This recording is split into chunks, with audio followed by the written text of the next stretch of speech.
Assalamualaikum warahmatullahi wabarakatuh. Para pemirsa yang insya Allah dimuliakan Allah Subhanahu wa Ta'ala. Kali ini kita akan menyampaikan kisah Ummu Salamah.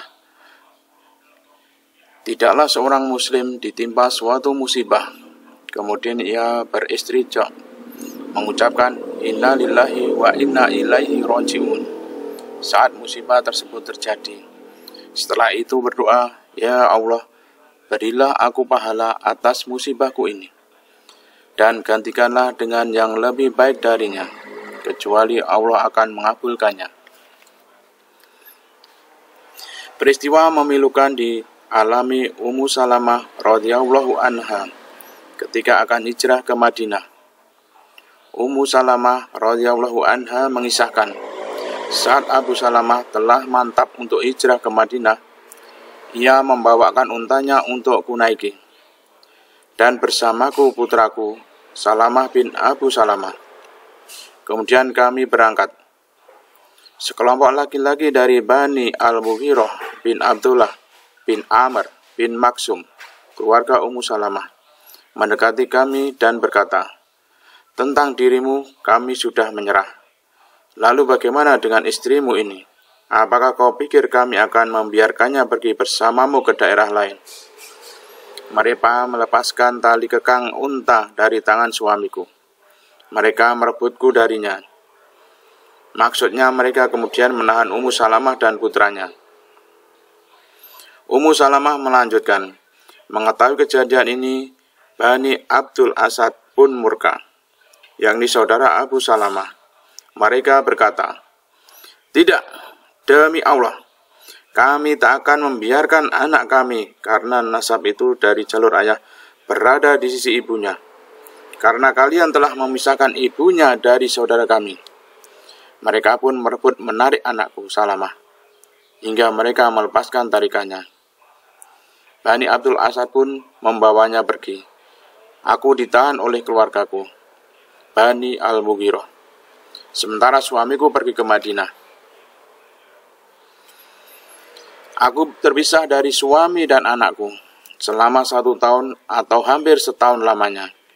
Setiap pagi aku pergi ke ujung kota Makkah dengan derayan air mata. Sampai akhirnya seorang laki-laki dari putra pamanku melihatku. Ia melihat keadaanku dan merasa iba. Ia berkata kepada Bani Al-Mughirah, apakah kalian tak membiarkan saja dia pergi? Kalian telah pisahkan ia dengan suami dan anaknya. Keluargaku, Bani Al-Mughirah berkata padaku, susulah suamimu jika kau menginginkannya. Dan saat itu Bani Sa'ad keluarga Abu Salamah mengembalikan putraku ke pangkuanku. Aku pacu ontaku, ku gendong anakku,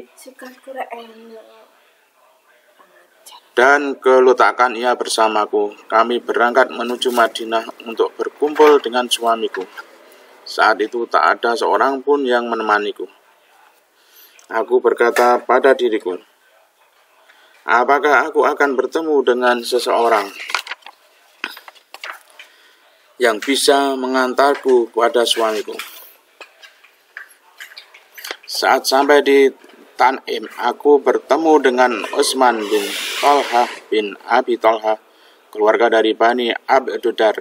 Ia berkata padaku, mau kemana wahai putri Abu Umayyah? Kujawab, aku hendak ke Madinah berjumpa dengan suamiku. Ia bertanya, apakah ada orang yang menemanimu? Demi Allah, tidak ada. Hanyalah Allah dan putraku ini. Singkat cerita, Ummu Salamah beserta putranya kemudian menuju Makkah, diantar oleh Utsman bin Thalhah bin Abu Thalhah. Dalam perjalanan hingga sampai ke kampung tempat suaminya berada, Utsman bin Thalhah bin Abi Thalhah begitu menjaga Ummu Salamah dan putranya. Ummu Salamah berkata, demi Allah, aku tidak mengetahui ada keluarga dalam Islam yang menderita seperti penderitaan keluarga Abu Salamah. Aku tak melihat orang yang lebih mulia dibanding Utsman bin Thalhah. Akhirnya keluarga Abu Salamah kembali berkumpul dengan keislaman dan keimanan mereka. Namun, ujian keimanan belum selesai bagi mereka. Pada tahun 2 Hijriah, Abu Salamah turut bergabung dengan Rasulullah SAW dan kaum muslimin dalam perang Badar. Beliau radhiyallahu anhu terluka dalam peperangan tersebut, yang meskipun luka itu sempat sembuh, namun qadarullah kambuh lagi hingga menyebabkan beliau wafat pada tahun 3 Hijriah. Ummu Salamah menyebutkan, suatu hari Abu Salamah menemuiku.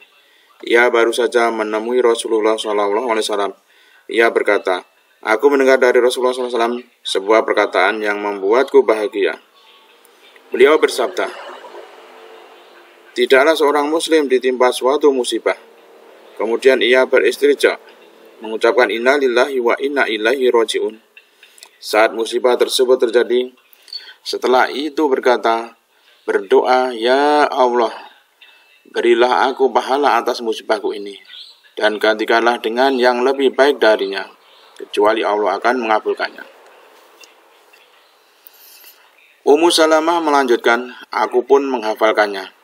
Maka ketika Abu Salamah wafat, Ummu Salamah radhiyallahu an melafalkan istirja beserta doa yang telah diajarkan kepada beliau tersebut. Setelah itu beliau merenungkan doa tersebut dan bertanya kepada dirinya sendiri, adakah untukku yang lebih baik dari Abu Salamah?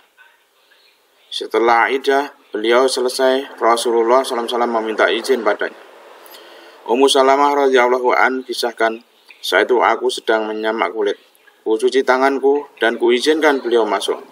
Aku pun membentangkan alas duduk dari kulit yang berisi serat. Beliau pun duduk di atasnya dan meminangku untuk dirinya. Setelah beliau selesai berbicara, aku berkata, wahai Rasulullah, siapa aku ini untuk tidak menerimamu? Tapi aku adalah seorang wanita yang sangat pencemburu. Aku khawatir Anda melihat pada diriku sesuatu yang menyebabkan aku diadab oleh Allah. Dan aku adalah wanita yang sudah berusia dan memiliki anak-anak. Rasulullah SAW menanggapi, yang engkau sebut berupa kecemburuan. Allah akan menghilangkan hal itu darimu. Tentang umurmu, aku pun telah berumur sebagaimana engkau. Dan tentang anak-anakmu juga anak-anakku. Ummu Salamah menjawab, aku terima lamaran Anda, Rasulullah. Ummu Salamah radhiyallahu an pun mengatakan, sungguh Allah telah menggantikan untuk diriku seseorang yang lebih baik dari Abu Salamah, yakni Rasulullah SAW. Demikian kisah Ummu Salamah radhiyallahu an. Semoga bermanfaat. Sekian, assalamualaikum warahmatullahi wabarakatuh.